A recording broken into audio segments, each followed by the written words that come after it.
Whiskey in the Jar, the Foxfire Chronicles, Book 1 by Rand Jacobs, for a Sovereign Falls Stories channel. Dedication to those who fight in silence and burn in legend. Adapted and inspired by the song Whiskey in the Jar, popularised by Thin Lizzy. Chapter 1. Over the Cork and Kerry Mountains. Cork, Kerry Road, late autumn, 1715. Rain came slantwise across the bog until the road shone like a blade laid flat to cool. I sat my mare in the lee of a hawthorn, the old thorn snagging at my sleeve, as if to hold me back from my own work. The wind brought me the stink of wet leather and the iron tying a man tastes when trouble puts its boots on. Down the grade from Macroom, a coach worried its way uphill. 4 horses, a driver who knew them, and a guard sitting too proud for the weather. Ruaidry lay in the ditch, grey cloak pulled over him. If you didn't know him, you'd take him for stone that had made its peace with the rain. He lifted 2 fingers without looking up. Money, coach! No need for more! I eased my pistol out, thumbed the Friesen open, checked the flint by touch. Good edge. The pan kept dry under the leather cap we'd cut from a boot heel.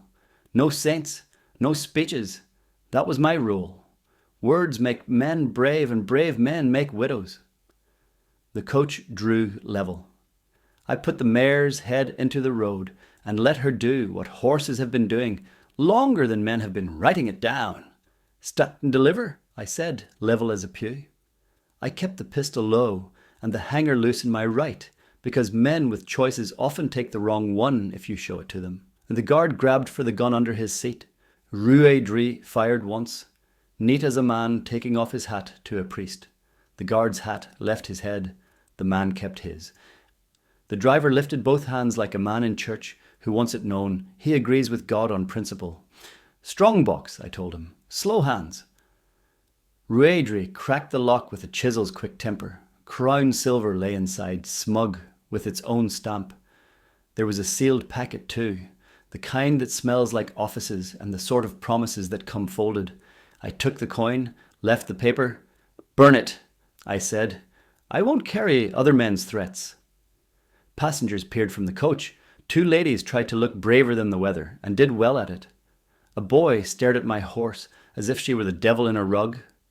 I tipped my hat to him for practice. He tipped nothing back, and I liked him for it. We left purses where they lay. I'm a thief, not a magistrate, and God help the man who thinks the job requires sermons. The mare took the ditch smooth and eager, and we were in gorse again, mud speaking under us. In the thorns lee we split the coin into canvas bags with the care men give to gunpowder and children. Ruaidry grinned water from his teeth. Captain Farrell will be swearing in Latin. Then we've improved his education, I said. Kinsale. After we pay the widow, he said, and I nodded, because a man who forgets to pay his debts ends by paying them all at once. We rode the old road, where stone keeps counsel and hedges learn who's worthy to pass. I counted exits, the way pious men count beads, and found enough for a day's work. The rain moved off to bully the next parish. It would be back. Chapter 2. The Widow's Door. Kinsale, off Fishamble. Late autumn 1715. Her door had 3 locks and a habit. I heard the habit before I heard the bolts, the pause she takes between the second and the third, as if weighing whether I am still the man she means to admit. I stood under the eave, rain coming off the slate in sheets, and thought about all the doors that had decided me lately. Jail doors, parish doors, the soft door in a woman's face when she's done with you. Jenny opened, lamp behind her shoulder, throwing her hair into a dark halo nobody would mistake for a saint's. The salt and tallow of Fishambles came in with me. She wrinkled her nose and then forgave me with a tilt of the lamp that said, "Set your boots there, and your sins elsewhere." "You're wet," she said, and her mouth made almost a smile without giving away the coin. "And alive," I said. "Which is the dearer commodity?" "Depends who's buying," she said, and turned the lamp so the room found itself. Table hewn from a church pew, the bench scarred by knees that had no business praying. Bed plain to silence, she won't have squeaks, announces a woman's life to the lane, she says. Shelf with 3 books and a bit of blue china that doesn't belong here, and so belongs exactly. I set the canvas bag down. Silver knocked the wood with the sound of decisions made. She poured whiskey into 2 beakers, thick glass with a nick in mine so I'd stop touching the rim with my thumb like a fidgeting boy. Tell it, she said. Leave out the poetry. The Mac room, coach, I said, and gave her the weather first.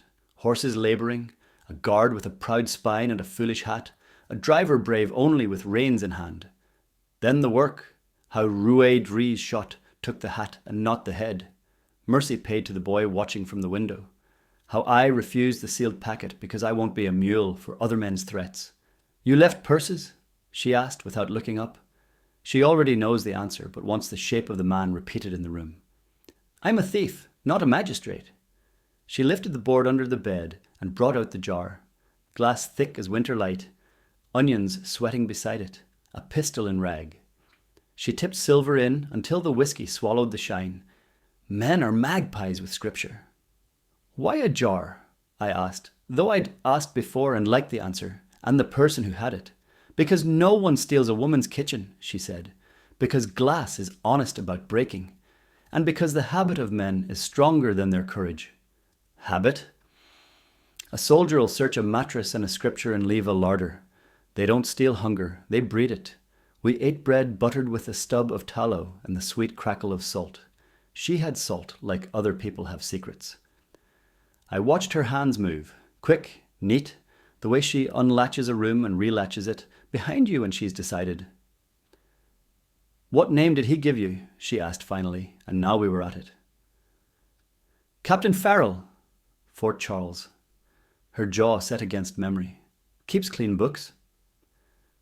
Tries, I said. Ireland writes over him. He writes back, she said, with soldiers. We talked in short lengths, like rope measured for a job. Penal Laws? We don't dignify them with capital letters in this room. The beadles on the Naas Road with their copied Latin, the way a priest's blessing changes a door's temper, even if you open it yourself. When we were done with talk, I lay with my head in her lap and watched the lamp send smoke along the low ceiling. She ran her fingers over my scalp as if counting a man's sins by touch, and stopped over the 2 places a pistol's close work had shaved my hair to a rib of scar. Run if it goes wrong, she said. It always goes wrong, I said, and felt her hand stiffen and soften, like the sea learning a new shore. I slept that way, half a man and given a better half for an hour. The storm tested the shutters. The lane tested our privacy and was disappointed. Chapter 3. The coach and the crow. Kinsale lanes and quay. Next morning. A grey morning over the harbour makes men honest. The fishwives were already arguing prices with men who claimed the weight was wrong and weren't brave enough to touch the scales. Gulls did their counsel from the thatch. A crow sat on St. Maltose' broken cross and watched as if keeping score for a better court. We walked with hoods low. Jenny moves in a town like a woman who remembers being watched and has decided to be the watcher instead. Men step aside without knowing why. Women don't step at all and give her the look that says, I know what you are, and I approve in theory. I bought bread I didn't need to pay for a rumour I did. The baker's wife has a brother who fears God and sells flour short. Her gossip makes up the difference. Cutter from Cork, she said, with a clerk aboard who counts like a parson. Your captain walked the quay with his arm out like a bride and looked at the boats as if they owed him back rent. We took the lower way by the tide. Callan was there in the stink of tar incompetence, hatless because he won't doff to anybody. St. Malo's ships drink more ink than rum this week, he said. London's orders in good paper and bad sense. Powder? I asked. Powder if the weather behaves like a gentleman, he said, and a press if you'll promise not to use it for poems. Jenny doesn't keep a press, I said. Jenny keeps a room, and men behave like a press inside it, he said. That's enough typesetting for a city. She passed him a packet, Waxed-in oilcloth with a foxtail scratched in a corner. He didn't open it. Callan's hands don't do curiosity in public. Captains who'll carry bread, she said, and won't ask for ballads as payment. He tucked it deep. I'll tell Brittany the widow prefers flour to fame, he said, which is a remark I didn't much like, and she let pass because men's phrasing is cheaper than men's behaviour. On the climb past the abbot's well, she told me the truth I'd learned to want. Farrell's watchers sat at Timoleague last night and went home cold and poor for honest patience. Today he moves them to the Inishannon Road and tries to pretend it was his plan. Then we won't be there, I said. You'll be under a roof I chose for its exits, she said, and you'll keep your bullets where I put them. That stung and needed too. I have a habit of keeping a tidy doom in my pocket, the way some men keep a coin for the last pint. She had seen that before I had. We passed St. Maltos, and I raised 2 fingers to the broken cross because I am sentimental where old stone is concerned. The crow adjusted its stance as if to remind me birds take confession cheaper than priests. Chapter 4. Silver and Smoke. Fort. Charles, Kinsale. What I learned by ear I didn't see Farrell that day. A man who survives my line keeps a ledger of who sees whom and when. But a sergeant who can't keep his whiskey to himself, and a drummer with an ear for romance told enough to dress the scene. Farrell keeps his hair tied as if it might try to desert. His coat is cleaner than his men's souls, and his pen neater than both. He likes silence and stares, and the rule of 3s. 3 watches at Timoleague, 3 riders on Inishannon, 3 men on the quay, to count caps and not just heads. There's a cane he carries that would rather be a blade, and he taps it twice on a threshold and once on a table as if doors and wood are also under orders. The drummer said he had eyes that watched hands and not mouths. I like a man who watches hands. I distrust him too. A clerk from Cork, thin as a pen nib, brought in a packet with the king's seal. Farrell read it slowly. The way a man reads the rules of a game he'd like to change. He sent no message back. That tells you he trusts his own ink more than other men's seals. While he was being dutiful, Jenny and I were being practical. The fishwives had a new chalk under their counters. The foxtail for a door that wants to be spared, and again for a door that wants to be opened. I told her symbols are dangerous. She told me so are prisons, and men play with those all the time. We made the rounds, a widow with a roof leaking over a baby, a net mender whose thumb had learned the shape of rope too well and needed bread to forgive it, a beadle's wife who hates me and took coin anyway because she has an older loyalty. We left no address and no moral beyond the one a hungry body understands. Night came down like a lid. She made a small supper and we shared a larger silence. He'll come early, she said, and I thought, as I have too often, that she should be the one in my chair when men come asking for obedience. Chapter 5. A Kinsale supper in at Inishannon the night before. We took the bench under the low beam because men kill their heads as easily as their hopes, and a bruise is a lesson a bottle remembers. The landlord set a jug without asking. He likes my coin and fears Jenny's quiet. A fiddler worked a tune into the air that had seen men die bravely and others live stupidly, 2 talents common as rain.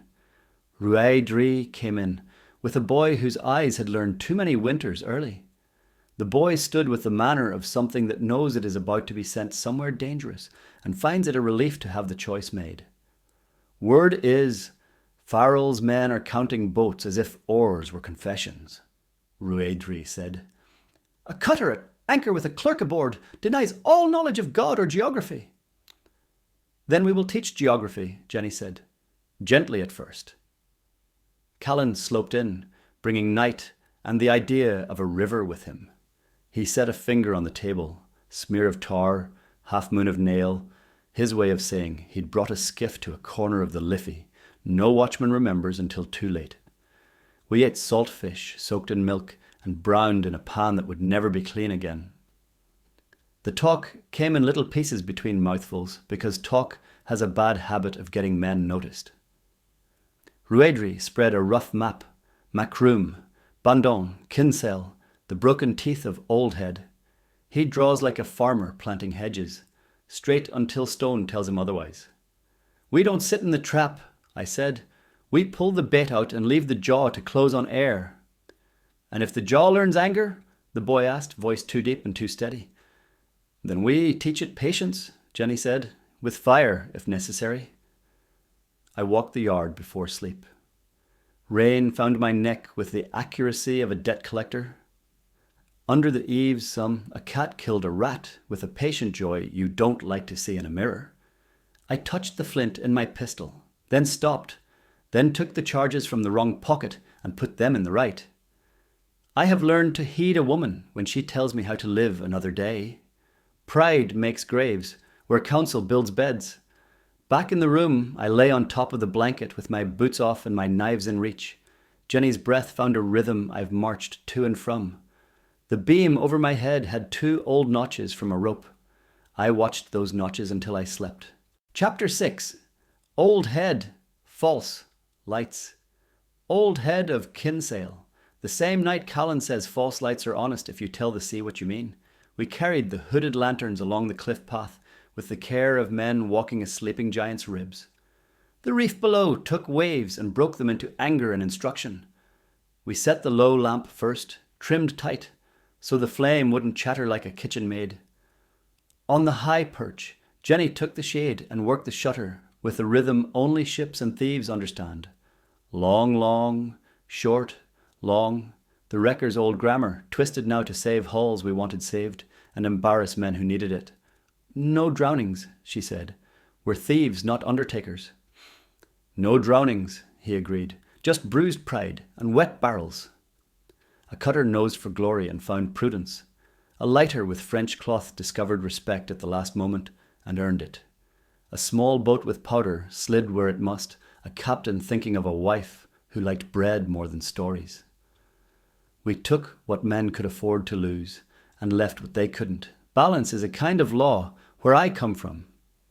I watched the black edge where water chews rock and thought of Farrell's ledger. Old Head had a ledger too, ships that learned and ships that paid tuition. Chapter 7. Salt and Leather.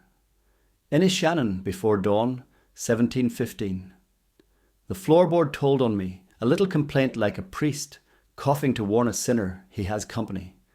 I was already moving. Windows punish brave men with broken bones and a short run. Doors reward fools with a long death. I took the stair. He met me at the foot of it. Coffee on his breath, candle grease on his sleeve, that quiet light the English get in their eyes when they've decided your life belongs in a column. Good morning, he said. I'd have liked him better if he'd shouted, quiet men spend you more carefully. I went for the pistol under my coat. The pan flashed. The shot hissed smoke and manners. Jenny's charge, the one that bites the nose and not the bone. I'd known she'd salted one of them, not which. Her mercies are like that. General, not particular. The second barrel spoke proper. Farrell took it in the meat, high on the arm.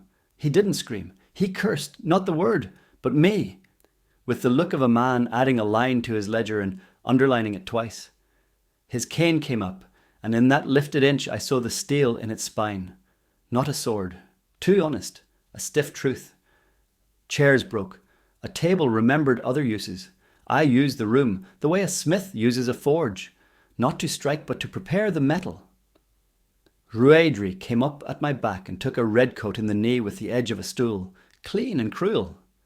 Jenny came out of the room and behind me, hair tied hard, eyes level. She had her pistol at hand and didn't fire it. She didn't need to. Men pile on a man the way water finds a hole, without mercy and with logic.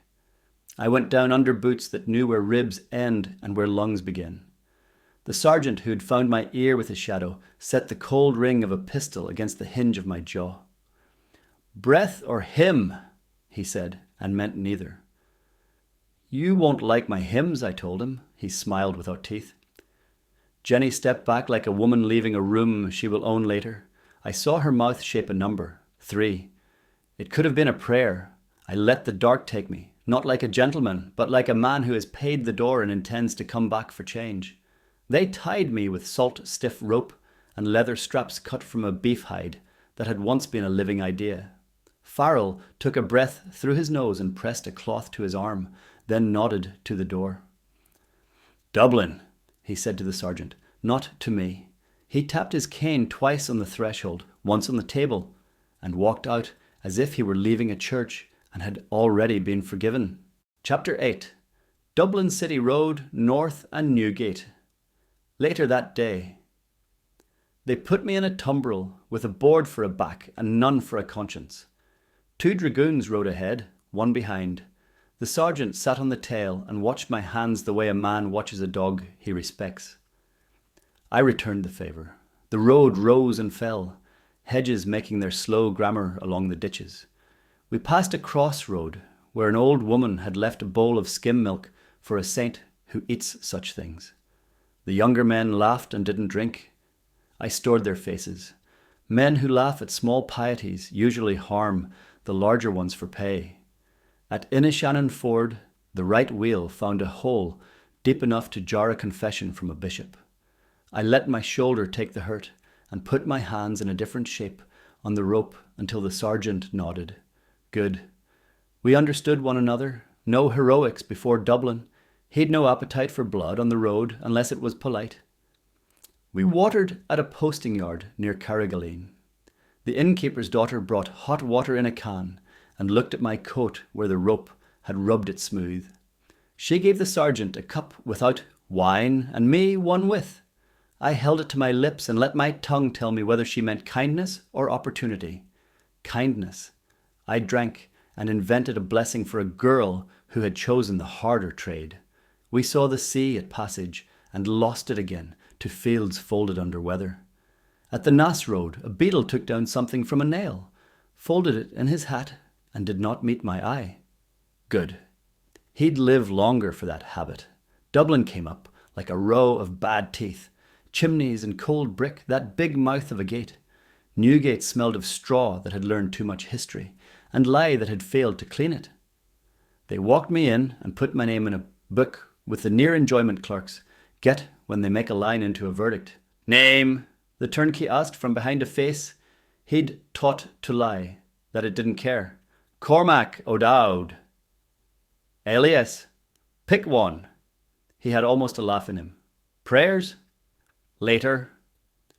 Later's a poor saint, he said, and ran a finger down a list to the cell that had a draft he respected. He took my boots, my belt, the second knife, and not the third. I admired him for that. A man who leaves you a tool intends you to live long enough to do something with it, even if he intends you to regret it later. Chapter 9. Whiskey and Wires, Newgate Nights. Whiskey came in a jar because jars don't look like treason when a girl carries them. She could have been 15 or 40. Dublin wrinkles and smooths where it pleases. She brought bread under her shawl and a strip of linen that smelled of lye and river. She took away a shirt I'd never see again, and courage I would. I'll pour for you, she said, and did, because jails have their manners. I drank a mouthful and saved the rest for the man across. The man below, the man who would shout in an hour and need quiet in 2. I prized wire from a bucket hoop and scratched a foxtail into the mortar where a man could see it from the right angle and pretend he hadn't. A guard with decent boots saw and pretended good. We were friends now until money or orders said we weren't. Through the wall, a voice began to recite the alphabet in Irish, slow as a winter. I answered on the 3rd letter to show I wasn't a tourist. Father Mac Iodha, hedge priest pressed into a square he didn't fit. He had the kind of voice that makes a man straighten without thinking. What do you pray? He asked through stone. When I've time. Then your God will be surprised to see you, he said not unkindly. Chapter 10. Hedge Mass. As told to me later, I did not see the Mass house with its cross that comes down and hides in the rafters when beadles come with paper. Jenny told me, and a shoemaker added a verse, and a beadle's wife took some away. Between them, it made a picture, I trust. The barn was whitewashed, thatch laid, tight and honest. The priest wore a borrowed cassock that fit a little like a stolen coat. He read the gospel in Irish and men breathed as if their ribs had been let out. He named saints like places, Brigid for east and hearth, where the bread is, Columba for island, where the tide decides, Patrick for headland, where snakes take instruction. Men shifted benches. Boys looked at their fathers and learned to map without maps. A basket went round under a cloth, and under that cloth were 3 words in a hedger's hand. Keys, Bridewell, College. Between them, the foxtail. Jenny didn't touch it. She looked at a beadle who had decided to bring his guilt to church like a hat, and she told him, with her mouth shut, that he might live if he learned where to put both. Chapter 11. The laundry roof. Newgate. The escape in jail. You keep accounts in minutes and doors. The laundry rope went up at the hour the turnkey with the cobbler's son took his pipe at the lee window and looked at the sky like a man trying to read a clock without numbers. That was our hour. Raidry's knot came down in the basket among shirts that would never be clean enough. I put my hands in the linen and felt the twist with my fingers before my eyes agreed. Good rope. Fisherman's work. I took the stole Father Mac Iodha had hidden in the mattress seam, because a priest's cloth will open a door that brass keys cannot, and wrapped it round my neck where a man would call it a scarf. We made a gent's washing of me, shirt over the rope to hide the bite, under my arms, 2 pegs to keep me humble, and up I went, not fast, not slow, the rhythm of a man who has learned not to be noticed by timbers. Above, the laundry yard had the look of places where women do work men take credit for. 2 tubs, 2 poles, a rake like a weapon that has chosen helpfulness instead. Raidry squatted behind a stack of folded illusion and grinned without showing teeth. Turnkey? I asked. Pipe, he said. He loves the sky. We crossed the slates of the low roof bent double, the way men walk under orders they didn't accept. At the angle where the drain stops pretending to be clean, Raidry had wedged a spar with a nail that could bear a man's weight if that man believed in nails. The wall? I said. The wall, he agreed. We went over it easy as men do, who have practiced on better days. The alley below took us the way a dog takes a bone from a friend. Gentle, with the suggestion that it could be otherwise. I kept the stole, not out of piety, because we had 3 doors to open before night, and one of them preferred God. Chapter 12. Rope and rapier. Wicklow Pass, the road after you. Learn a pass by wind before you learn it by stone. This one spoke straight at my teeth without the sneaking a valley gives you when it means you a lesson. I sat the mare on the high side of the bend and watched the coach make its case for progress. 4 horses, 2 men who knew them, 1 guard who trusted God too far, and passengers who'd bought more certainty than the day could afford. I set the pistol easy in my left and the short hanger loose in my right. Stand and deliver, I said. The voice you use for sermons and executions is the same if you've learned anything worth keeping. The guard showed me his courage first. It was the smaller of his pistols. He had the good one on the other side where his hand would find it slow. I put the first ball through his hat to teach both of us we were men of taste. The second took his pride and left his mate. The driver was the right kind. No illusions, skill in his fingers, a plan in his head to count his horses after. He lifted both hands and watched my mare, not me. I liked him. Strong box, I said. Slow. A gentleman in the coach with a wig, the colour of vanity, tried to stand, with a dignity that fought the road. He held out a purse like a man paying a porter to take a trunk he'd already decided to carry himself. I took it and left him his snuff-box because a man's small habits are the last things he owns. A child watched me round-eyed. I put bread in his hand, and he looked at me as if I had taught him a better game. Maybe I had. God forgive me later if he must. I cut the cord on the second purse. A man had tied with more faith than knotcraft. His courage fell with it and rolled under the coach. Spend wisely, I said. There are fools on this road. Chapter 13. Wicklow Road, south of Rathfarnham. Late autumn, 1715. The mountains begin as a rumour in the hedges, a dark line that persuades men to carry less and remember more. I took the old coach track out of Dublin with rouaderie, half a field behind. His grey cloak counting stones. The mare, like the grade, I let her make her own bargains with it, while I watched the ditches for men who preferred low ground and easy work. Wicklow has a way of shrinking a man's voice. The wind eats it, or the gorse steals it for nests. I kept my talking for inside my head, where the company is patient. Jenny's last look sat there, cool as water in a lidded jar. Spend it, live. At Ballinasque Corny, the road threw its bones in a pile and dared us to sort them. We walked the horses and let our breath make ghosts.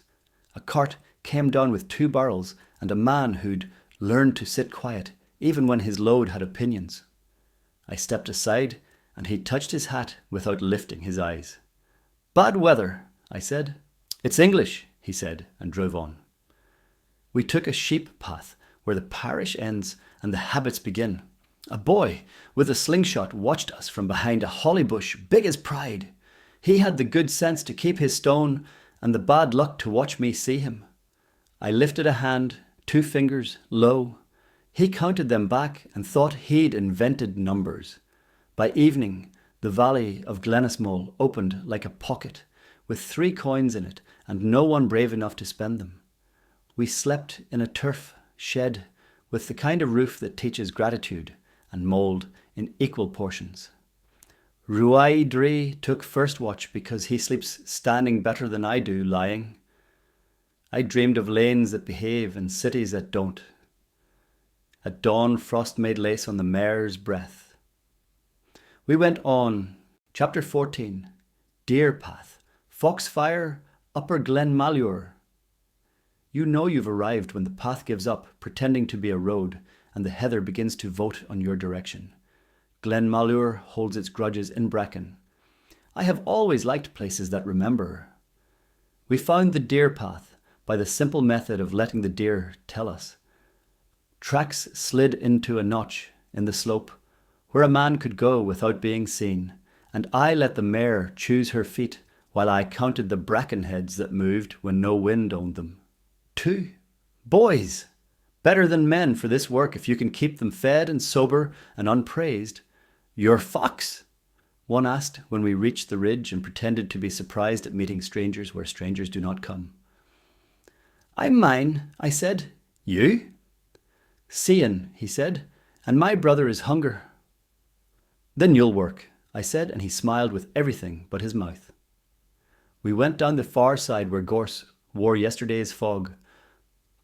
A cottage stood under a hawthorn that had learned how to lean into weather without asking mercy.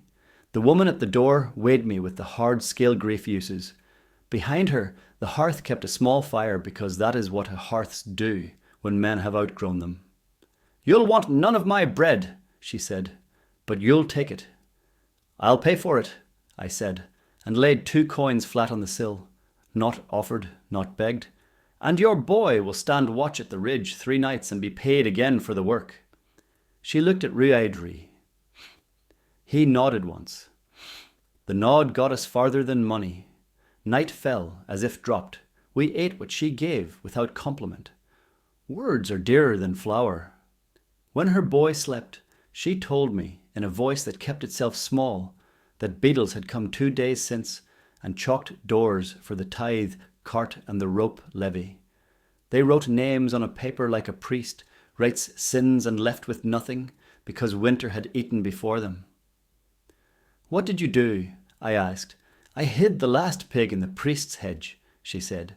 God will not mind the company. I gave her a 3rd coin and told her not to be noble about it. Nobility kills as efficiently as thirst. At the ridge later, Cian pointed to the far valley where a lantern moved wrong. Up and down, as if the man carrying it were reciting the stations of the cross with his knees. Beetles, he said. 2. The short one writes left-handed, and the tall one loses count at 7. You watch carefully, I said. I am the older brother when I am home, he said. Tonight I am home. Foxfire burned low on a rotten stump below us. We took it for the omen it was, and not for the foolishness it is when men try to make chemistry into news. Ruaidri slept 2 hours and kept the rest for later. I lay with my coat over my face to warm my breath and imagined the valley full of straight lines that would never exist. Chapter 15. The Hollow Company. Ridge Hut, above Drumgoff. They arrived 1 and 2 at a time, which is how you gather men if you mean to keep them after. A weaver with a broken tithe stick and a face that apologised to no one. A flax dresser with scars on his fingers from other men's linen. A boy who'd been a drover until a landlord found out honesty is cheaper than rent. 2 deserters who had learned the habit of marching and unlearned the habit of obedience. "We're not saints," I told them. "We're not songs. If you want either, you'll get men killed." "What are we?" the weaver asked. "Company," Raidri said. "Hollow in the middle where pride would be, full at the edges where work is." I took the name because it was better than the names men make for you when they want your death to come tidy. We trained by not saying training. Shoot at dusk, never at noon. Load by touch, not by prayer. Step on stone. Step over brush. Leave no boot where a cow will look and remember. Speak to strangers as if they were cousins who owe you money. Polite, wary, with the understanding that relatives are dangerous when forgiven. We rehearsed a cart seizure with a wagon, borrowed from a man who forged wheels and forgave sin at a fair price. Boys climbed under and over without knocking the axles off their future. Men learned where to put knees and why. I showed the older ones how to break a rafter with a twist and a nail. Ruedri showed the younger ones how to let fear live in their hands and not in their feet. At night we spoke aloud the things men should not keep in their heads because heads break under weight. Which doors will open when named? Which beetles will accept bread and which require humiliation? Which priests know where the hedges are and which merely tell God where they should be? I told them, I am no general. A general is a man with a map and a clerk. I have neither. I have a habit of survival and a promise to a woman about a jar. That would do, until it didn't.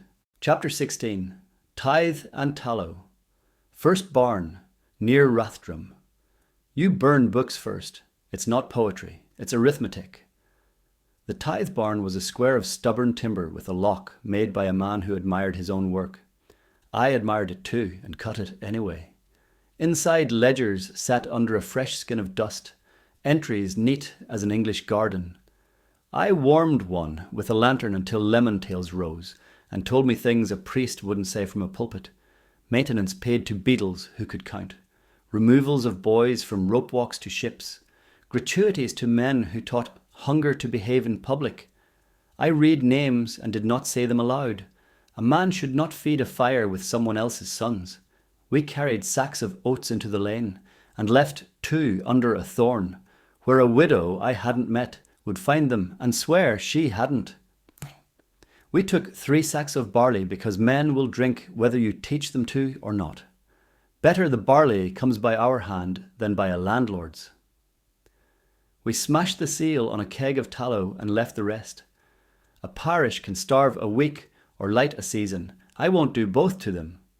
When the first page went to flame, the smoke had the sweet stink of ink and stupidity. The boys wanted to cheer. I told them no. We make no noise the wind doesn't claim. At the lane, a beadle who had learned to wear his hat like a commission stepped into himself and blocked my way. "You'll be proud of this," he said, "until you're sorry." "I am never proud," I said, "and I am already sorry." He had the wit to move. Behind us, the barn remembered trees and went to sky. We did 2 more that week. One had petitions tucked in the back, the poor asking the powerful to permit breathing. We took those out in and left them at the priest's. I have no patience for men who pardon what they don't own. Chapter 17. The Pretty Penny Returns. Macroom, market, weeks later. Coins have a way of finding the same hands if you don't interfere.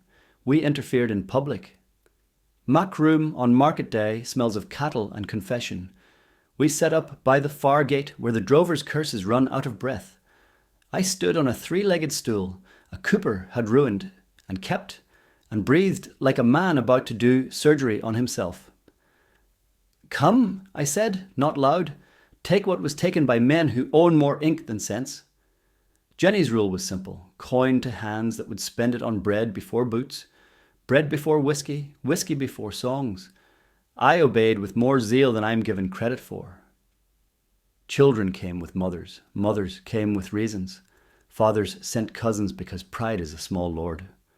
A man with a scar like a branch across his cheek shook my hand because he had no room left to put gratitude anywhere else. A woman with a newborn slept standing while I spoke to the girl who carried her basket. A landlord's agent stood outside the circle and wrote in a neat hand, and I did the arithmetic on his ribs to judge whether he'd survive the lesson if Ruaidry taught it right. He would. A priest came and took nothing. He touched my arm and said, "Say the names." And I told him I would when it bought bread and not before. When the purse was empty, we put the stool away and moved before men grew brave enough to disapprove in groups. Under the hedge outside town, Jenny counted what I'd kept back and scolded me for too much caution. "Spend it," she said. "I did," I said. "Spend the rest," she said. "Greed multiplies on the way home." She was right, she usually is. Chapter 17. The pretty penny returns. Macroom, market, weeks later. Coins have a way of finding the same hands if you don't interfere. We interfered in public. Macroom on market day smells of cattle and confession. We set up by the far gate where the drover's curses run out of breath. I stood on a three-legged stool a cooper had ruined and kept and breathed like a man about to do surgery on himself. "Come," I said, not loud, "take what was taken by men who own more ink than sense." Jenny's rule was simple: coin to hands that would spend it on bread before boots, bread before whiskey, whiskey before songs. I obeyed with more zeal than I'm given credit for. Children came with mothers, mothers came with reasons. Fathers sent cousins because pride is a small lord.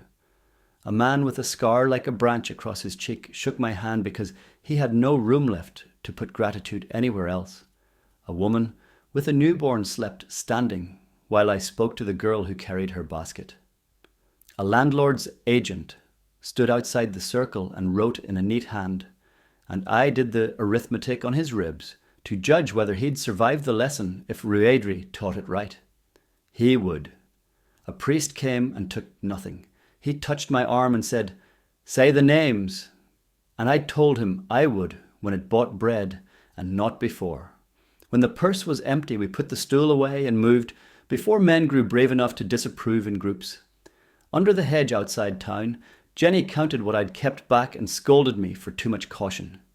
"Spend it," she said. "I did," I said. "Spend the rest," she said. "Greed multiplies on the way home." She was right, she usually is. Chapter 19. Song and Silence. Thomas Street, Dublin, winter. I dislike cities that think. Dublin thinks all the time. It wears its cleverness like a borrowed coat and hopes you won't ask for the receipt. I went in by the Coombe and out by Fishamble, the first evening and the second. The other way, because habits kill quick in streets. In a tavern that sells music as lubricant for confession, a man with a bow made a tune from the bones of one we all know too well, and not at all. He tried a verse about a captain and a widow, and left the rhymes shy where they should have been shameless. I drank milk because milk is the bravest drink you can order where men think they are brave. When the chorus stumbled, I left coin under the beaker and laid a line in lemon under the board by the door. Spend it, because advice should travel lighter than I do. Outside, a beetle with a new hat pointed a boy at me, and the boy decided to look at the moon instead. I liked him for that. The gallows on Thomas Street had fresh wood and sad aspirations. I walked past at a rate that suggests respect without love. Fishamble's breath is bread and old sweat, and a sort of relief that belongs to men who have measured their narrowness and found it sufficient for a life. I stood in the shadow of St. Audun's and thought of a jar in a room that is both chandler's and chapel, depending on who needs what, that hour. The door was shut. I left it so. You only open the rooms that make you stronger. Chapter 20. The boy from Bantry. Crossroads south of Blessington. The next week. He walked with that determined ignorance boys use when they mean to get somewhere before their fear climbs their legs. Clothes wrong for the cold, boots wrong for the miles, jaw set right for both. He saw me at 20 paces and decided I was weather. Good instinct. Bantry, I asked. He nodded. Cian, he added, as if the name needed deliverance to be completed. You were Glenmalure 2 weeks ago, I said. Your brother is hungry. Still, he said, and scowled, offended that hunger had not yet learned his name. What do you carry? A story, he said, which is a thing boys should not be allowed to lift without training. A captain's man came to Bantry. He took a girl for collateral on a debt her father owed to a land agent who'd never seen the field he rented. He said she'd be returned when the money was paid. He used the word maintenance. The beadle wrote it down. How old? Old enough to be angry, he said, which is to say not old enough to have weight to throw against the habit of law. What do you want?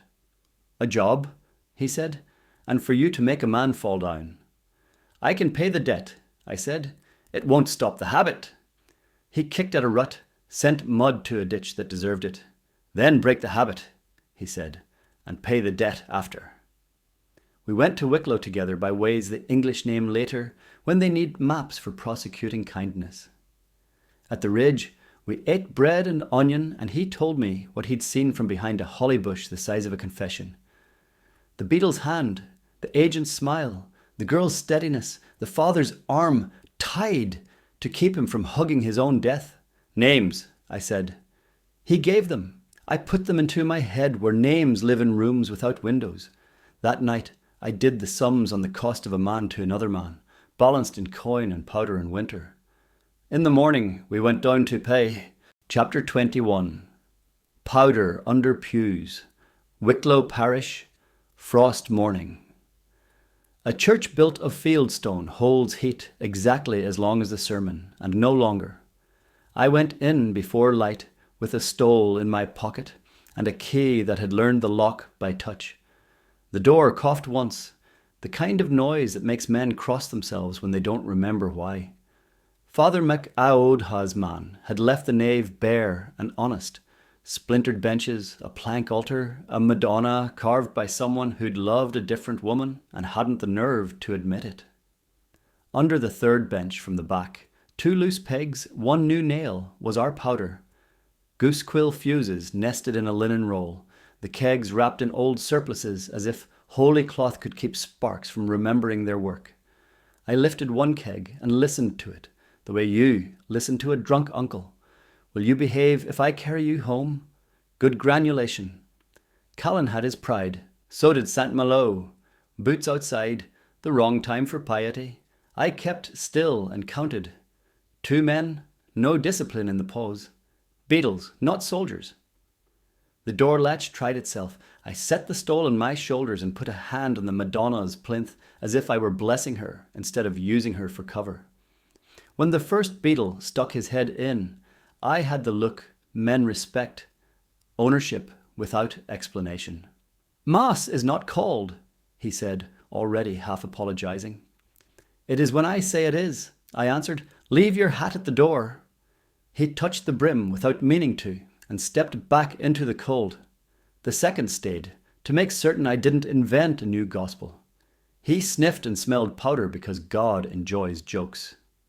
For the brazier, I said, lifting the smallest keg, honest as any lie. My fingers don't like winter. He nodded, because the man who wears a badge for warmth will forgive a priest the same comfort. When they were gone, I took 2 kegs and the fuses and left the third under the bench with a prayer I did not intend. Raidry met me at the graveyard wall. Father, he said, irreverent and correct. Congregation light, I said. Let's not keep them. We put powder where the parish could afford to lose stone if we had to teach it a lesson, under culverts, not cottages, at the gate of a tithe yard, in the pocket of a bridge that liked to collect tolls. We do not blow men into history if we can help it. We make doors. Before noon, I returned the stole and the key. I lit a candle and meant it. Gratitude is a habit I refuse to unlearn, even if I have no evidence it changes God's mind. Chapter 22. The Coach on the Pass. Sally Gap, wind like knives. A pass is a narrow question. The weather answers it first. The coach came up out of the cloud with 4 horses and a guard who had learned to squint into rain and call it vigilance. Revenue mark on the box, the kind of silver that makes beetles walk taller and towns walk thinner. I had the mare tied low where the heather hides truth for a fee. I stepped out when the lead horse found a rut and the driver swore in a Munster that told me he'd rather be anywhere else. Stand and deliver, I said. My voice blew back at me in frost. The pistol stayed low. The hanger stayed quiet. The guard made the sign of the cross and then remembered who he worked for and put his hand where his courage ought to have been. I shot his courage off his head, neat as taking a candle flame without sooting the tin. The second barrel I didn't spend. I wanted him alive to tell a story that would cost his masters money. Strongbox, I said. Slow, no bravado. The driver had the good sense God gives a tired man. He tipped the lid with 2 fingers like a boy peeking at a punishment. Inside, crown silver, docket books, 1 packet with a red seal that smelled like an office I intended to disappoint. I left the packet, took the coin, and handed down a sack of bread I hadn't paid for. For the next parish, I told him, tell them it's English charity. They like the taste better when they don't know the baker. The guard looked at me over the ruin of his hat. You'll be hanged, he said. Men find comfort in prophecy. Later, I said, when I've time. We walked the coach backward to level ground and left them with their horses and their dignity, bruised but serviceable. I took the deer path east and thought about how much coin it takes to teach a habit to die. More than I had. I'd spend what I could. Chapter 23. Farrell's Net. Noss Road to Dublin. Toward evening. You can feel a net before you see it. The birds go quiet. Men on hedges pretend they've business with their shoes. Reidree and I came down off the moor into lanes that smelled of vinegar. That's the watch's soap when they want to be loved. I sent Ruaidree wide with the coin and kept the light purse and the heavy ledger. The ledger was not mine, but it had names that had learned to live in my pocket and kick like pups when I forgot them. I took the long lane behind the ropewalk and let a dog choose whether to bark. He decided we were weather. At Thomas Street, a drummer pretended not to look my way. At the bridge, a sergeant admired his reflection in the Liffey without seeing his face. Blackstone wasn't in Dublin yet. His kind of quiet had a different gait. But Farrell was learning the craft. The net closed at High Street, where 2 men who wore plain coats like uniforms cut the road like thread. I went into church shadow and came out a tradesman, stole in my coat and rope, burn on my wrist where the laundry roof had taught me its language. A boy blew on his hands and watched me without deciding I was a story. Good boy. Long life to him. At Copper Alley, I put the ledger under a barrel that knew secrets before it knew beer. I walked out lighter and just in time to be stopped by a corporal with the decency to look embarrassed. Your name? He asked. Pax, I said, because Latin frightens men who think it belongs to priests. He let me go. The net held. It did not close. You don't kill a net. You teach it to catch the wrong fish. Chapter 24. Athlone Letters. A malt, loft, South Keys. Letters know when men lie. The paper curl's different. I warmed a packet over a tallow dip until lemon tails rose and told their quiet truth. Consideration to a man in Nass for pointing at hungry doors. Maintenance to a beadle in Blessington for keeping chalk dry. Removal of 2 boys from rope walk to ship. Signed by a clerk who'd never seen the river. 1 letter was from a Dublin factor to a London man who thinks his pen governs tides. He wrote of an Irish business and a captain prone to excess. which is how tidy men describe bravery that doesn't carry their signature. I copied the worst and the truest and put the copies where they'd live until heat called them to witness. The originals I resealed with wax that smelled of sheep and a lie. I sent them on with a boy who carries bread steady and news crooked, the right way round. On the floor below, a brewer's coopers set hoops on a barrel and didn't look up. A city works while we fuss over our souls. I respect barrels more than bishops for that. When I had finished, I wrote one line in my own hand, "Spend it," and tucked it into a ledger that would be opened when a man needed the courage of someone else's handwriting. We would go to Athlone later in Fire and Blood, another book's work. For now, the letters did their own travelling. Paper is a quiet horse. It arrives dressed as itself and ruins rooms for years. Chapter 25. Dublin smoke, Fishamble and wine tavern, a small fire. We do not burn buildings for delight. We choose a wall and a room and a time. The excise room off Wine Tavern had a ledger cupboard with a warping hinge. I set a goose quill fuse into the gap, kissed it with a coal, and let the door close on its future. Jenny was 3 streets over with a boy and a basket, and the face she uses to make beadles apologise for standing in her light. Ray Dree had the rope ready in case the fire remembered people, as well as sums. The fuse took. Paper learned its lesson. The tree it had been was braver than the ink it carried. Smoke crawled under the door like a cat looking for a warmer chair. I stepped out with the rest of the decent citizens when the bell went and watched a clerk try to save petitions before receipts and succeed at it. I will buy him a pint one day and never tell him why. When the bucket line formed, we took places like men who love order. We passed water and saved stone and let paper become ash. A beadle shouted my description to a man who had already forgotten me. I moved when Jenny moved. We left no heroics behind, only a room that would tell the right lie in the morning. On Fishamble, someone started a chorus and failed. I put my hand on the gallows post without hatred. Wood is not to blame. The men who oil it are. Chapter 26. Jenny's confession. A room off Fishambles. Night. She poured whiskey and set the jar on the table between us the way some women set a Bible. The light picked out the crack that isn't there yet and will be.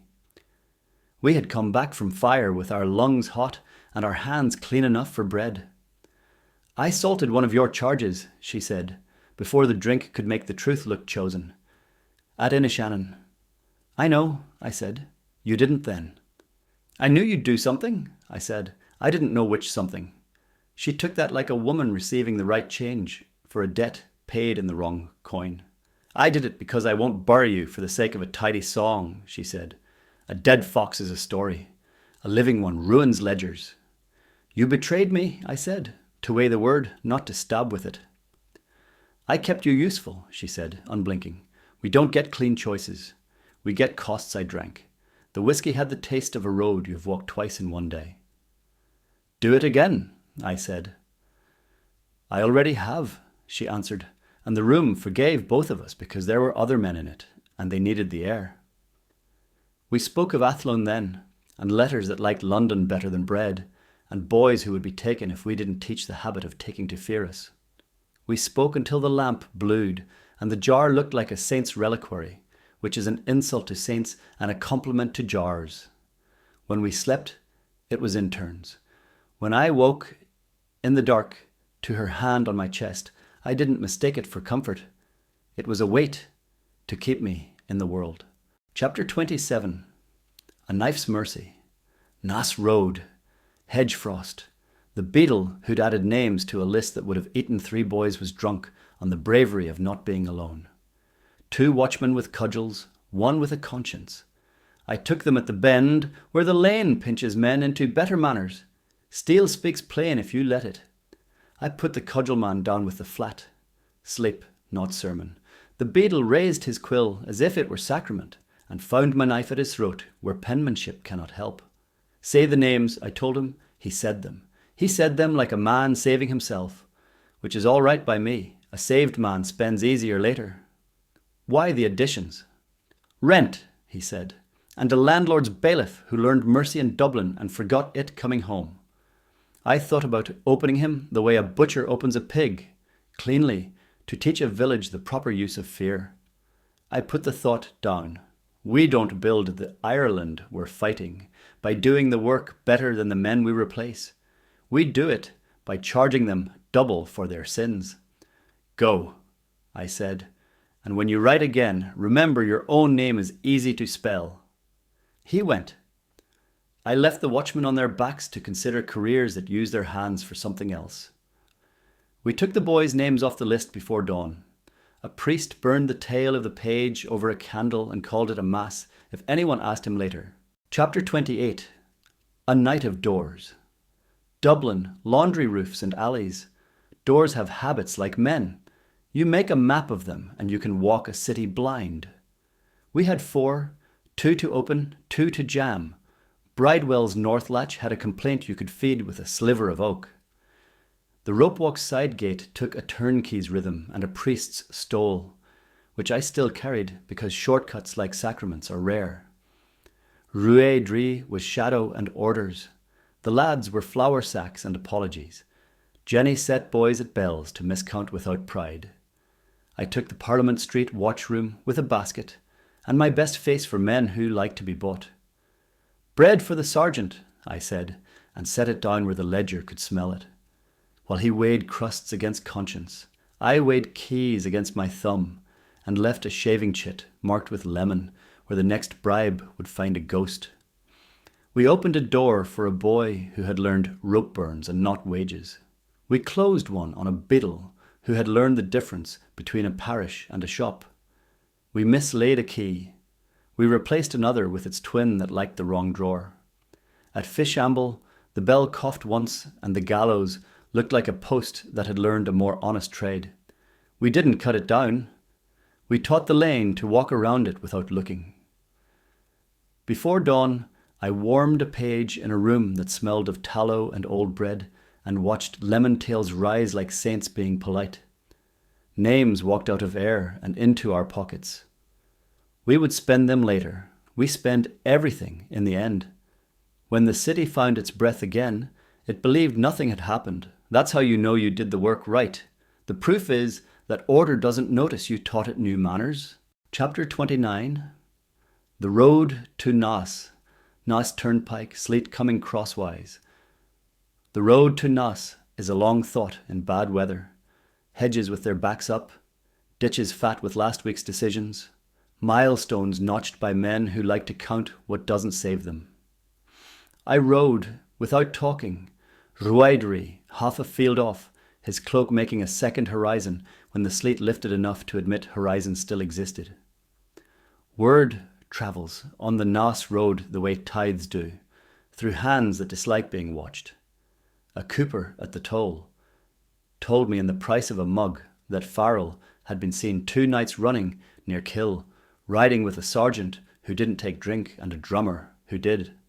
A boy on the bridge at Johnstown spat and missed my boot and said there'd be a rope hung on Friday if the weather allowed. I thanked him for the calendar. I kept the mare on the crown where wagons have taught balance to survive and let my thoughts do their own walking. Farrell would make a ledger of it, even now. Columns for pursuit and patience, a neat line ready for the sum a man likes to pretend is inevitable. His cane would tap twice on a threshold and once on a table. I had learned the rhythm of him well enough to hear it when he wasn't there. On the far side of a low bog where frosted rushes made the kind of music wit dreams of, I left the road and took a cart track that only men with fields remember. The track served a ruin of a mill and a cottage that had decided 4 walls were too proud and settled for 3. I knew the place. We had stored a barrel of flour there and a bad idea once. The flour had gone to babies and the idea had learned to keep quiet. We lit no fire. Sleety cold makes honest men. And I meant to be honest with myself before the day ended. I cleaned the pans, checked the flints by feel, filed the edge on the hanger because there is a serenity to steel done right that priests envy. Jenny had salted one charge that morning. Her habit now, to keep me in the world longer than I always intend.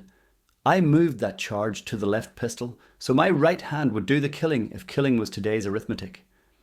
There is superstition in it, and I allow myself one. Blackstone? Raidry asked, not because he feared him, but because silence needed a name. He's London's weather, I said. He'll reign here when their books decide it's time. Farrell is our season, Raidry spat into the hedge.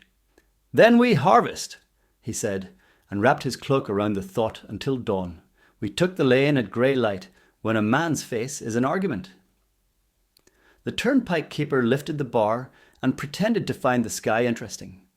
There is courtesy among men who suspect each other honestly. In the dip, beyond the toll, where the hawthorn learns to bite back, the road showed recent care, hoof churns smoothed by men who'd rather you didn't notice they had been there. Good. Notice is my trade. I sent Ruaidry to the hedgerow with the trade gun set, and the order sermoners admire most. Wait. I took the corner alone. Chapter 30. Farrell's Reckoning. Lane by a flooded meadow, wind from the east. He was there, of course. Quiet men arrive early. Cane in his right arm bound high under the coat, where I had taught it a lesson at Inishannon. He looked thinner at the edges, ironed by work.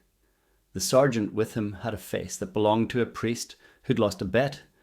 The drummer had the wit to leave the drum at home. The rest stood where hedges make courage look like geometry. Good morning, Farrell said, as if we were two men who owned a town between us and had come to divide it fairly. It is, I said, because it was not. He watched my hands and not my mouth. I returned the favour. He saw the weight in my coat, where one pistol sits heavier than a prayer. I saw the moment his cane shifted, the way a blade does when it remembers its true name. Two polite men preparing to disgrace each other. Your habit of arithmetic, I said, costs boys rope. Your habit of charity, he said, costs widow's bread. Spend mine, I said, leave theirs.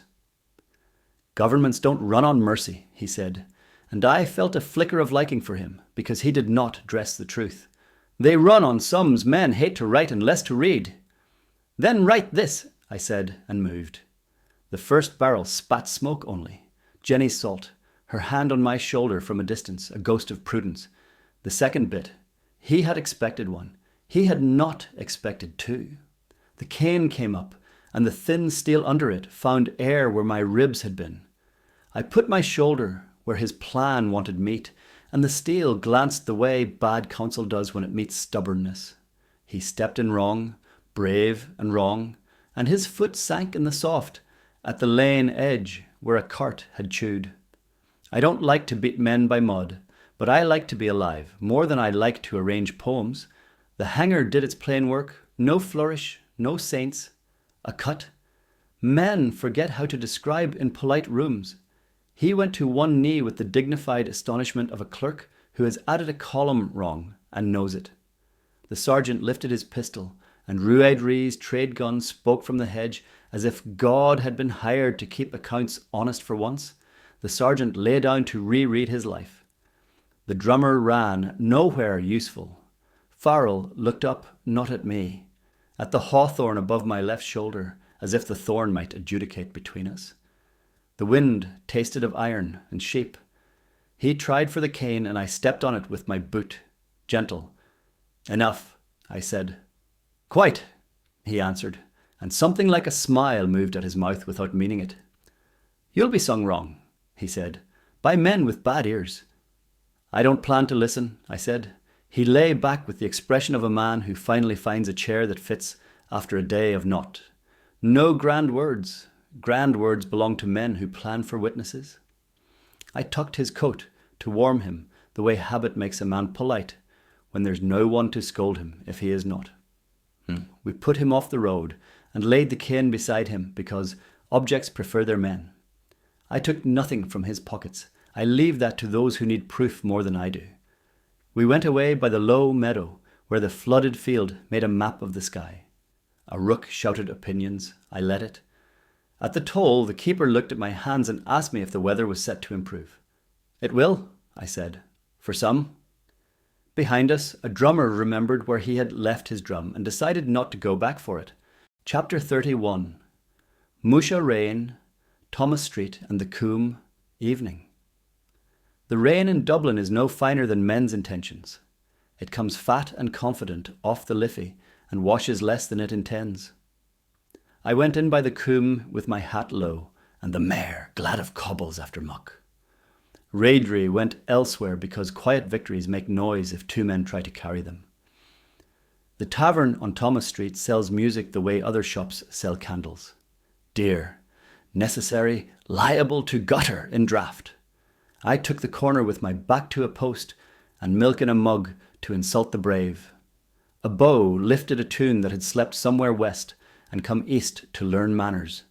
Verse followed, lamer than the horse a lord sells to a cousin. Captain, road, woman, jar. Words arranged with the enthusiasm of men who have never held any of the four. They tried the chorus with that noise Irishmen make when they suspect it might be their funeral and hope to get a joke in first. I swallowed milk and let the room decide if it wanted to know me. It did not. Good room. On the walk to Fishamble, a boy with a baker's apron and a scar, the colour of fresh bread, fell in beside me and didn't look up. Was it true?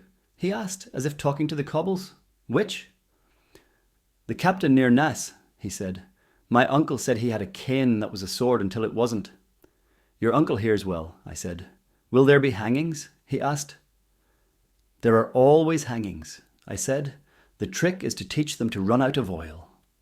He laughed without enjoying himself and peeled away toward a door that smelled of yeast and saints.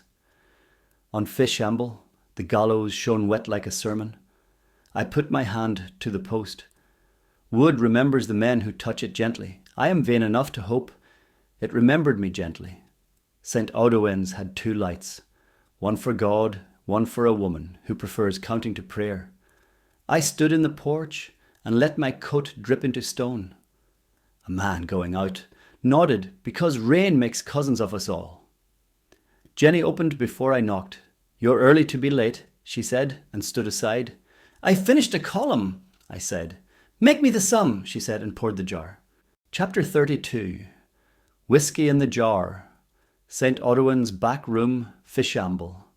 Night to dawn. A room that has been a chandler's, and a chapel isn't offended to be, neither if the work is right. The table is scarred with wax and knives, and a verse or two done in lemon by men who forget ink can be used for things other than laws. The jar sat between us, not a sacrament, something better, a habit, a promise you can break later, properly. Spend it, Jenny said, as she always says at the start of work. She pushed the jar, and I caught it like a man catching his hat in wind. We counted out what the day had given us and what the week had, and what the month wished it did. Coin to hands that would turn it into bread by morning. Bread to hands that would turn it into tomorrow. A stub for powder. A stubborn share for rope that keeps boats honest and gallows idle. No songs, no comforts that could be measured in applause. We put aside petitions to carry in daylight. 3 for boys, men called canaries to justify selling them to rope work. 1 for a widow who had decided to stop eating instead of asking. You killed him, Jenny said, not asking, her eyes on the work, her hands moving coin. Measured mercy. I let the lane finish what we started, I said. Mud is a persuasive stenographer. Good, she said, and the word didn't mean glad or happy or any of the things men put into it. It meant we can write on this city for another month. She set the foxtail ribbon on the table, the old mark that doors now understood whether I liked it or not. We'll send bread to Glen Malure first, she said, and chalk for men to write their own doors if they've learned the letters. Letters travel, I said. I warmed a scrap over a wick until lemon rose and told its truth. Maintenance, gratuity, removal. The English way of saying, we have learned to charge you for being poor. We would carry those words in pockets until the next room needed their usefulness. Around midnight, a priest came in quietly, as if God were the one sleeping. He took no coin. He took names and left them lighter. He blessed nothing. He has learned that blessing is a luxury better spent on children and boats. Ruaidri brought 2 lads who had learned courage in the wrong rooms. We fed the first and found work for the second that would not kill him until the city had the grace to kill him properly. In 10 years, if he insisted on being a fool. Mercy is administration if you mean it. Toward dawn, when men's sins and saints change shifts, Jenny set the jar aside and put her hand flat on the table to steady the room. There'll be a clerk with a burr on his cane sent to Dublin one day, she said. He'll count better than Farrell and shout less. He'll try to move the gallows to where songs live. Then we'll move songs, I said. She smiled once with the part of her mouth that is not for public. No, she said. We'll teach the city to step around the gallows the way we step around fools. We went into the lane with the jar, empty enough to be safe. Dawn showed its pale shirt, and the rain said it intended to be a nuisance and then a habit. I touched the post at Fishamble again and left no prayer on it. I left the warmth of my hand because that is the only true tithe a man can be sure the city will spend wisely. I am sung about, I know, not well, not by men who met me sober. They get the names wrong and the reasons worse. Captain Farrell will be a rhyme for hats, and God save us from rhymes. Jenny will be a shadow with a flame in it because men are in love with what they are afraid of. They will put whiskey in the jar and call it wisdom. I will drink milk and call it spite.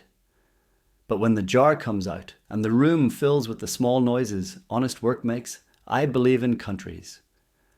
We shut the door. Dublin breathed. The Liffey moved a little, as if it had heard something worth keeping and meant to pretend it hadn't. Chapter 33. Coda, bread and powder, Fishamble, Glenmalure, Dalkey, first light to last. The jar went back under the board before dawn, a habit, not a liturgy. Jenny tied the fox red ribbon round the neck once, not as ornament, but as a reminder that glass breaks when asked.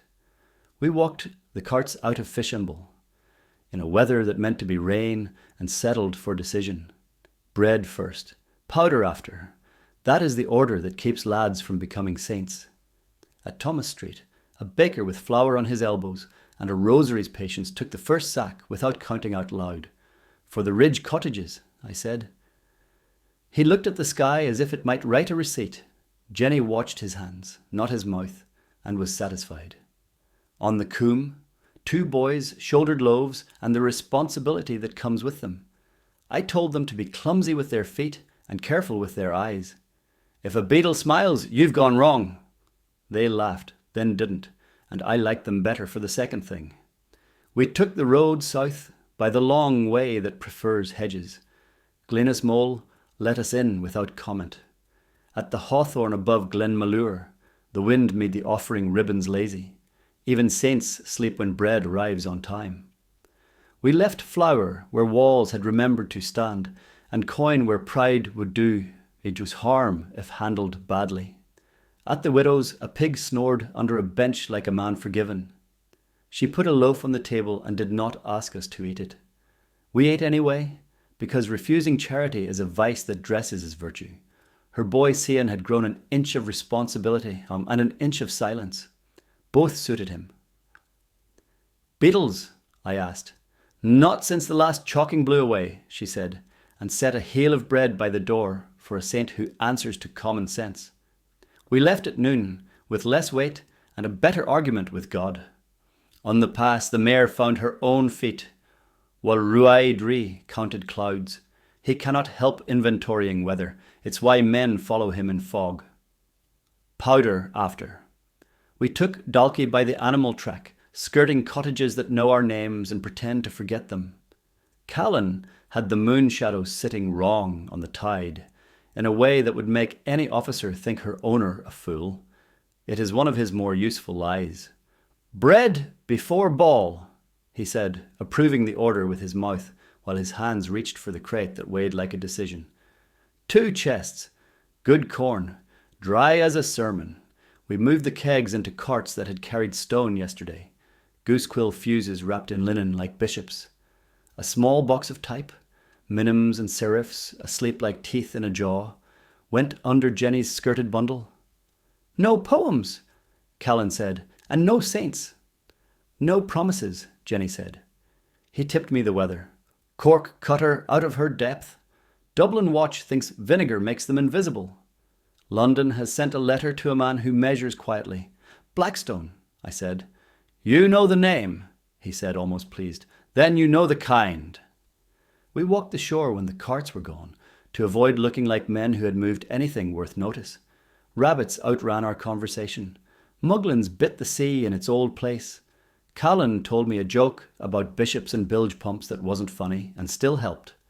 Back in the city, the boys who had carried bread came in grinning like lads who'd eaten crusts in kitchens they didn't own. One had a bruise shaped like a doctrine. Jenny put her thumb on it until the doctrine remembered who paid it. At St. Audoin's we warmed a page for a man who hadn't yet learned to be brave. Lehman lifted maintenance and removal like sins men hate to own in public. I wrote, "Spend it" on the back in my small hand and tucked it into a ledger he would open when courage required another man's handwriting. There is no shame in borrowing backbone if you return it with interest. Night found us where it often does, between rooms, rain at our collars, a plan at our elbows. Ruidri said he'd teach boys to load in the dark without telling them he loved them for learning. Jenny said she'd teach beetles to count fear as expense. I said I'd sleep 3 hours and wake mean enough to be useful. A city is a ledger, and not the crowns alone. On one page, you put bread and boys and roofs that keep a family from learning martyrdom. On the other, you put powder and doors, and the names of men you'll not let make a legend of you, because legends make bones of lads who haven't had their turn at foolishness yet. Bread first, powder after, spend both. Historical notes. Context and choices behind Book 1, Whiskey in the Jar, 1715 to 1716. Dates and scope. The novel is set across late 1715 to 1716, primarily in Munster, Kinsale, Macroom, Dublin and Wicklow, Glenmalure, Sally Gap, with foreshadow to Athlone for later volumes. The timeline aligns with post-1715 Jacobite tensions and tightening local administration. Captain Farrell. The ballad leaves Farrell's fate ambiguous. Here he survives the Inishannon infight and dies later on the Naas Road. Chapter 30. Closing the song's central quarrel within Book 1, while preserving political fallout for later volumes. Jenny. Ballad traditions vary her role between lover, betrayer, and redeemer. This version fixes her as a strategist who salts one pistol charge to keep Cormac alive, betrayal as survival arithmetic, consistent with 18th century realities where women managed money, doors, and discretion. Jails and quays. Newgate and the Bridewell are historically correct Dublin prisons, mixed regimes of debtors, petty crime, and politicals. Roof laundry, key rings, and borrowed stoles are drawn from period practices. The formal Keys Registry is a dramatised composite of watchhouse lists and turnkey notebooks. Penal Laws. Constraints on Catholic worship, education, office, arms, and property are background facts. Hedge mass and hedge schools were common. Bilingual worship and code in baskets, church benches are period plausible methods of quiet coordination. Smuggling and coasts. Old head of Kinsale. False light lore is authentic to wrecking era tactics. In this story, lights are used to save hulls we favour and embarrass cutters. Docky sound. Muglins was and is hazardous. Covert landings are period accurate. Arms and powder. Flintlocks, hangers, and Paterero swivel guns are correct to the era. Powder was charcoal/saltpeter/sulphur. Goosequill fuses and keg transport via carts are documented. Misfires were common. Salting a charge to produce smoke without bite is plausible fieldcraft. Revenue and excise. Excise rooms, warrants and warehouse books were the paper skeleton of Dublin trade. Selective destruction, petitions spared, receipts burned. Mirrors documented tactics in later risings. Applied here to 1715 to 16 as a plausible precursor. Tithe and beetles. Tithe barns stored grain in kind. Ledgers tracked maintenance, stipends, gratuities, discretionary payments and removals, forced relocations, pressings. Parish beadles enforced order and lists. Portrayal here leans on court sessions, records and parish accounts. Ropewalks and canaries. Ropeyard impressment of boys into maritime labour and naval press is folded into the series' canary term. The practice, if not the nickname, is real. Streets and sights. Fishamble, Wine Tavern, Parliament Street, St. Audun's, St. Michan's Crypt, noted for its dry air, Sally Gap, Glen Malure, all historically placed. The Custom House targeted in later volumes reflects a paper-first strike. Here, a smaller excise room's burn represents the same logic. Sympathetic ink. Lemon juice for heat-revealed messages is period correct, used here for lists and cues embedded in chits and ledgers. Names and language. Irish and English live side by side. Orthography is simplified for clarity. Men watch hands more than mouths. A behavioural through line taken from court depositions, where gesture and trade habit are often the only descriptions. Legend versus ledger. The book refuses a tidy heroic arc in favour of administrative warfare. Keys, bread, powder, lists. This choice keeps the Ballad's bones while mapping it onto the lived economy of 1715 to 1716, Dublin and Wicklow.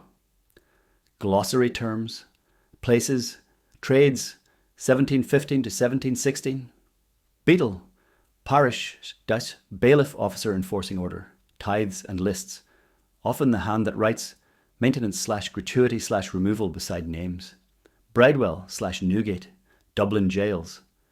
Workhouse/debtors versus criminal/political. Roof laundries, key rings and paid mercies were routine. Cutter/lugger, small sailing craft. Cutter, single-masted fore and aft rig. Common in revenue service. Lugger, lug sails, beamy. Favoured by smugglers. Dalkey Sound/Muglins, narrow channel and breaking rock off Dublin, notorious for wrecks and covert landings. False lights, illicit/covert coastal signals. Here used to save friendly hulls and embarrass cutters rather than wreck ships. Fishamble Street, Dublin lane of markets, music and working rooms. Site of the jar, the gallows and the press in this series. Goosequill fuse, fine powder in a feather quill, slow match for timed ignition. Hedge mass/hedge school, worship teaching outside penal constraints. Barns, fields, quiet rooms. Lemon ink, sympathetic ink revealed by heat, used for keys, chits and cues. Maintenance, gratuity, removal. Administrative headings in parish revenue books. Stipends to officials, discretionary payments, expulsions, pressings. Repurposed here as the typography of resistance. Old head of Kinsale, promontory notorious for wrecking and weather, site of our false light work. Paterero, swivel, small pivot-mounted cannon firing, shot, chain, ship or wall use. Penal Laws, statutes restricting Catholic rights in land, education, office, arms, background condition of the era. Ropewalk, canaries, long sheds where rope is laid, boys impressed into work and sometimes ships. Canary is series nomenclature for such pressings. Sally Gap, Wicklow Mountain Pass, revenue routes vulnerable to ambush and weather both. St. Audouin's, St. Michan's, parish church, room of the jar, and crypt dry storage respectively. Tithe barn, store of grain paid in kind. To church dart landlord, first targets for bookburns and grain diversion. Warrants, excise, warehouse books, the paper skeleton of trade, selective destruction, changes more than fire on walls. Wine tavern / Parliament Street, quayside / administrative lanes in Dublin, watchrooms, quays, chalkers,